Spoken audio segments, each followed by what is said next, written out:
Bear with me as I provide the necessary context. I am a 26-year-old male who has always been close to my family. I used to live with my parents and older sister until I turned 18 and left for college. Growing up, I despised our hometown and longed to escape its confines. The only thing that ever brought me back was my family. They were my anchor. Even after my sister moved out, I would occasionally return and stay with her in her separate apartment whenever I visited town. We shared a deep bond, having confided in each other since childhood. However, my world shattered when my sister revealed her engagement news. What made this revelation even more painful was the identity of her fiancé, the very person who had tormented me throughout high school. Bullied felt like an understatement. He had subjected me to relentless torment, pushing me to the point of panic attacks and multiple emergency room visits. I had made official complaints against him, but he always managed to evade consequences.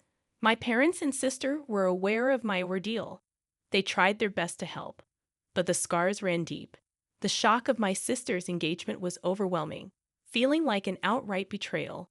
I couldn't fathom how she could be with someone who had caused me such immense suffering. In that moment, I couldn't even look at her. I fled our parents' house, desperate to escape the suffocating grip of panic.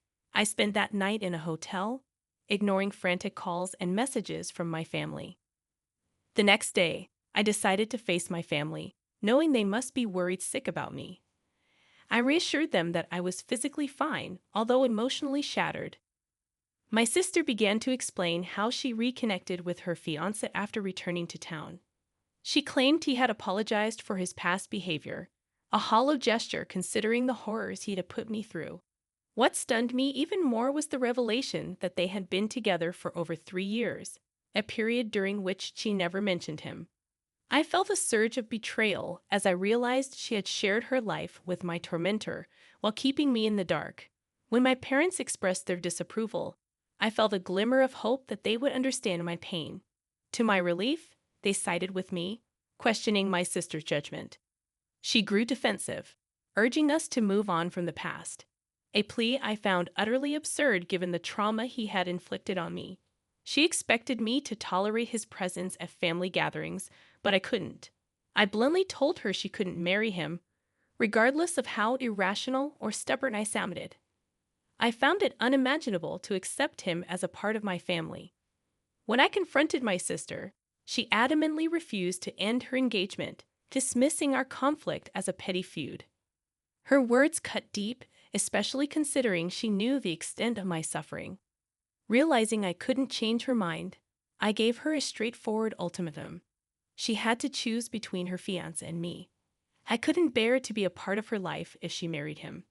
She argued that my demand was unfair, professing her love for me. I acknowledged the truth in her words, but I simply couldn't fathom having that man in our lives. In the end, she chose him, tearfully explaining that she didn't want to make this choice, but felt compelled to. I told her I loved her, but declared that she would never see me again. I wished her well and walked away.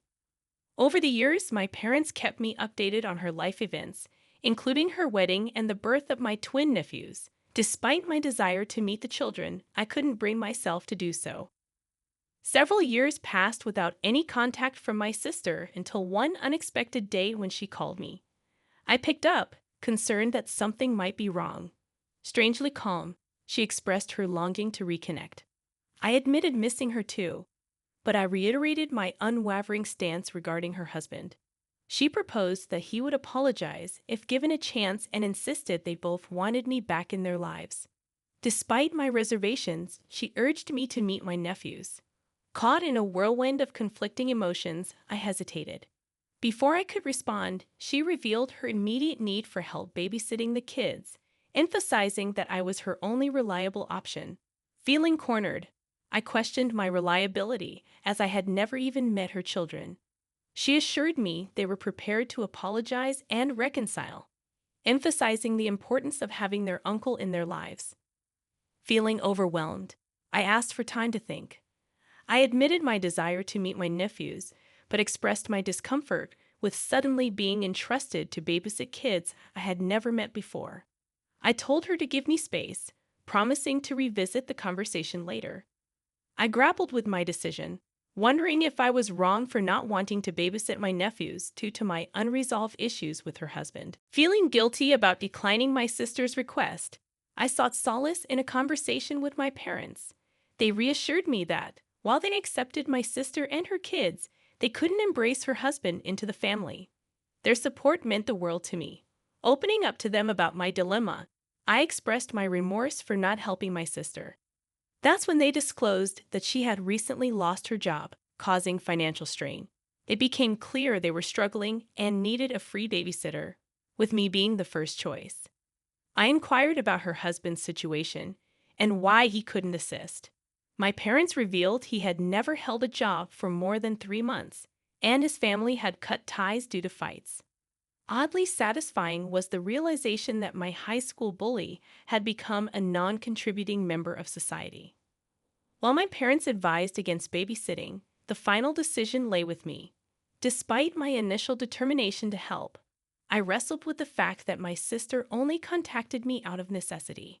It felt incredibly selfish, making me wonder if her husband's influence was at play. The internal struggle persisted since her call, but ultimately, I knew I couldn't accept her offer. Summoning the courage, I called my sister to decline, even though I felt compelled to apologize. She questioned my refusal, prompting me to explain that being near her husband triggered painful memories. She grew upset, accusing me of dwelling in the past and being stubborn. I firmly told her she didn't know the whole story, emphasizing her lack of right to judge my decision. She coldly told me to stop whining about a little bullying and move on. I was seething with anger because she had witnessed my panic attacks caused by her husband. I confided in her about my suicide attempt, something our parents had kept from her because she was away at college at the time. After hearing the full extent of my pain, she was left speechless. I laid out the reasons why I couldn't be near him and accused her of being insensitive for forcing me into that situation. She promptly apologized, but it fell flat for me. I felt like her apology came too late. She should have supported me long before knowing the truth. Reminding her that she'd had chosen her husband when I asked her to decide, I told her she needed to let me go. She couldn't have everything and everyone. I couldn't understand why she would marry such a horrible person after everything he had put me through. To me, both she and her husband were reprehensible. She should have stood by me, making her equally culpable. I commended our parents for standing by my side all this time. Now, shifting to our second story, my closest friend is getting married in Sicily this August with less than a year's notice. I was asked to be a bridesmaid, but I'm starting to feel unappreciated. Despite their wealth, my friend, who doesn't currently work, has invited people from all over the world. My little sister was uninvited due to guest list cuts.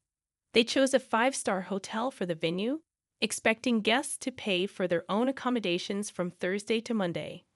Moreover, there's a Shabbat dinner, but the bridal party isn't invited because there's not enough space. When I raised concerns, the bride shrugged it off, saying it wasn't a priority for her fiancé, who cited the cost. She later posted about services being available at a price, making me question her appreciation for her guests' efforts. We wore our old gold jewelry and shoes. She didn't provide an itinerary or any planned events for the bridal party during the 5 days. This wedding was estimated to cost between $5,000 and $8,000 Canadian dollars, not to mention the week of unpaid time off work. She believed she only had to cover expenses for the wedding day and considered the rehearsal dinner a gift. The bride and groom didn't feel obligated to make the bridal party and guests feel appreciated. They were also planning a $50,000 safari for part of their honeymoon. I have been deeply involved in the wedding planning, even organizing the entire bachelorette party. However, my efforts were marred when my friend relayed a negative comment from one of her friends about the bachelorette location after I had already planned the trip. When I expressed feeling unappreciated, she did apologize, but it left me questioning my decision. Am I the asshole here? My friend's family and others are advising me not to go, considering the substantial cost of $5,000, plus a week of lost wages, and being entirely on someone else's schedule.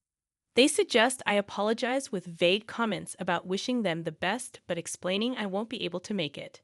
They're convinced that I shouldn't go, arguing that I shouldn't spend such a significant amount on something like this. Furthermore, taking time off or losing a week's pay for this event seems unreasonable. While I'm willing to go to great lengths for my best friend, it appears she's expecting too much without considering the financial impact on me. Hey, if you're enjoying this video so far, don't forget to hit the like button. Let's dive into our next story. I, a 31-year-old female, met Lisa, a 36-year-old female, in my accounting class, and we bonded as adult students. Lisa was severely behind on her homework due to a pipe break at her place. She and her 2 daughters had to shower at a hotel on weekends and make do with sink wash-offs during the week. Despite her challenging situation, she took on 7 classes this semester to graduate on time in May. She asked if I could stay with her at school for a homework session. I explained it was uncomfortable for me and invited her and her daughters over for a joint homework session and playdate at my home. She expressed her gratitude and said she would bring a pizza for the kids, planning to arrive at 6:30 p.m., excited to cook curry chicken and rice. I started preparing before her arrival. However, she showed up earlier than expected at 5:30 p.m. I had made enough for her, myself, and my neighbor along with their kids, who were fans of my cooking. I hadn't prepared anything for my son and my classmates' kids, as my son had expressed a preference for ramen, and she had mentioned bringing pizza.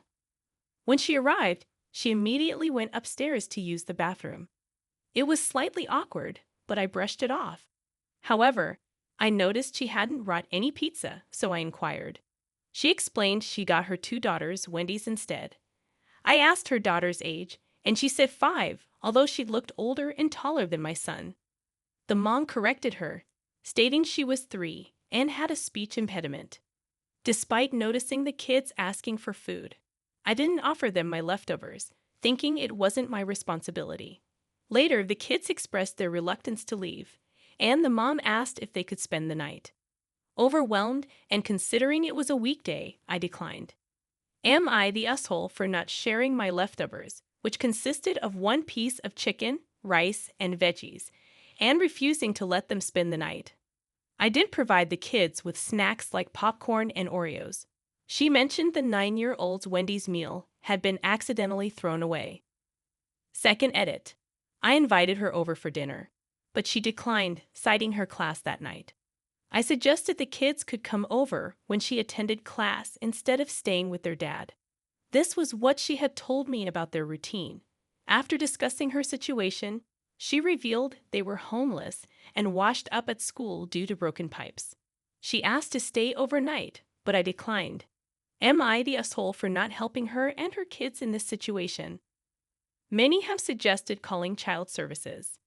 In our 4th and final story, my family has always been well off, enjoying frequent vacations. However, when my dad recently booked a trip to Italy, there was an oversight regarding my wife. In a family group chat buzzing with excitement, I called my dad to thank him for including my wife, who had often felt left out. To my surprise, my dad informed me that he had booked the available seats, leaving no room for my wife. He hadn't considered her in his plans. I now realize many might consider this a mere mistake, but I disagree. This exclusion isn't an isolated incident, it's part of a pattern. My wife has been overlooked in various ways before. If it were genuinely a mistake, my dad would have made every effort to rectify it before the vacation was announced. My heart sank when I realized my wife had once again been disregarded. I glanced at her. She could sense something was amiss. That's when I firmly told my dad to give my seat to someone else. If she wasn't included, I wouldn't be going either. In the past, I used to find ways to include my wife, but I was weary of always having to advocate for her. They never did this to my sister and her husband. They were always included as a couple. But when it came to my wife and me, we always had to find our own way in, as if we weren't taken seriously. I decided I wouldn't do that anymore. This time, I drew a hard line in the sand. This man had the audacity to suggest that my wife and I could book our own flight, and just meet them there. My response was a resounding no, and I hung up. Needless to say, my wife was in tears, upset but also relieved that I stood up for her. A couple of days passed, and my wife and I decided to embark on our own vacation to a more modest location, a large rental cabin with her family, who are incredibly supportive. When my family found out, they bombarded my phone with messages. My mom even called, telling me I was being unreasonable. According to her, it was just a simple mistake on my dad's part, and I could easily book a separate flight and plan an entirely different vacation with my wife. I explained to her that this was about the consistent exclusion of my wife from every family-related event since our marriage. My mom dismissed my concerns, calling me crazy and insisting I was overthinking the situation. Despite her words, I couldn't shake the feeling that there was more to this exclusion than met the eye. Thank you all for your overwhelming support. My wife and I had a heart-to-heart discussion about our next steps. We decided to have a family meeting with my relatives this Monday and confront them head-on. We believe it's the best way to address the situation and seek honest answers from them. Many of you mentioned gaslighting, and we intend to learn more about it to protect ourselves better. I made a promise to my wife when we got married. She would always be my priority. I intend to keep that promise. Thank you once again for your support, and I hope to provide you with an update soon. Best wishes to all.